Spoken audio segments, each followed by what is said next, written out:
మోహ వలయంలో గాఢాంధకారంలో చిక్కుకొని ఉన్నాం. ఉన్నట్టుగా తెలియటం లేదు. ఎందుకు తెలియటం లేదంటే అలవాటు పడిన దుఃఖం, అలవాటు పడినటువంటి దుష్ట విచారణ అది లేకపోతే బాధ అనిపించేంతగా ముదిరిపోతుంది. నేను సాధారణంగా ఒక పోలిక చెబుతూ ఉంటాను. ఒక ఫ్యాక్టరీకి పక్కన ఇల్లు ఉన్నవాళ్లు రాత్రి తెల్లవారులు ఆ ఫ్యాక్టరీ మోగుతూనే ఉంటుంది, ఏదో ధ్వని చేస్తూనే ఉంటుంది.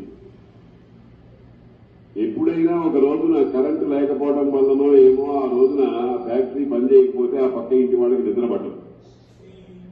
మనందరికీ కూడా ఆ రణగుణ ధ్వనిలో నిద్రపట్టదు. వాళ్ళకి ఆ గొడవ లేకపోతే నిద్రపట్టదు.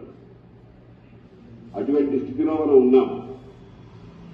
మనకు తెలియకుండానే మహాభయంకరమైనటువంటి పాశ్చాత్య విష సంస్కృతి, పాశ్చాత్య సంస్కృతికి పాశ్చాత్య దేశంలో మంచిదే. ఆ పాశ్చాత్య దేశంలో వాళ్ళ వ్యవహారాలు వాళ్ళు చేసుకోనివ్వండి, మనకేమీ కాదనం. కానీ ఇదొక విచిత్రమైన వ్యామోహం. ఈ వ్యామోహంలో మనం అందరం కూడా పాశ్చాత్య సంస్కృతి ముసుగులో పడిపోయి అది లేకపోతే ఏదో అయిపోతామేమోనని భయపడుతూ బతుకుతున్నాం.